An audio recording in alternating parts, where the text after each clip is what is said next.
there were some experiments run where some researchers brought in a bunch of folks and had them read stories, little short narratives about a supercomputer, about Superman, and then about God. And they had polled them beforehand on their theological beliefs, what they believed about God. And you had a lot of the normal theologically correct orthodox ideas about God. They let some time pass, and then they asked them questions about what they recalled about these stories.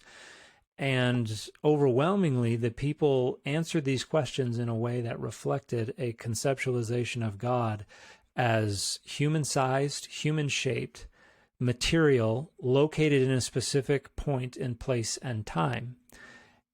And they ran this again, and they did the exact same thing, asked these people about their theological beliefs, a lot of orthodoxy, read them these stories, let some time pass.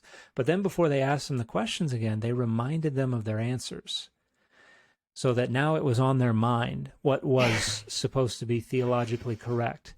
And suddenly the anthropomorphic conceptualizations of deity disappeared.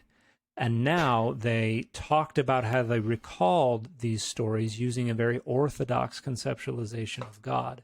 And what this showed is that when they are not actively thinking about orthodoxy, about theological correctness, they default to what they're more intuitive every day.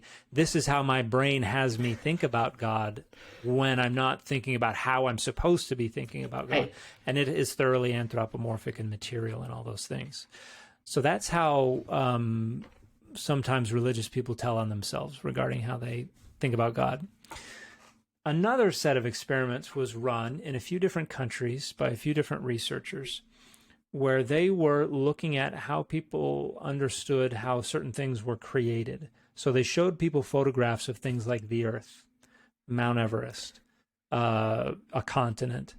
And they showed them other things like the Pink Panther cartoon, or balloon animals, or things like that. And what they did is they initially had to respond whether or not this entity was created by an intentional agent. And you had to just do yes or no.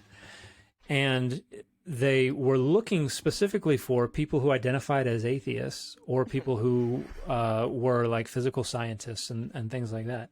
And obviously they, all the natural processes and things like that, they didn't say they were created by an intentional agent, but balloon animals and cartoon characters and things, yes, they were. Then they did they repeated this in what they called speeded conditions, where they took away the time to cognitively process things, and they gave them like less than half a second to press the button. And suddenly things like the Earth and continents, these atheists and natural scientists, the number of them who were saying the Earth was created by an intentional agent shot up. But things like cartoon characters and balloon animals and things like that did not. And this has been repeated a handful of times in different countries, but what they suggested this indicated was that we have an intuitive teleological outlook. In other words, intuitively, we tend to initially think things happen for a reason, and things were created for a reason by some agent who did it on purpose. And it's not until that reflective reasoning can come in and overrule the intuitive that they would answer correctly.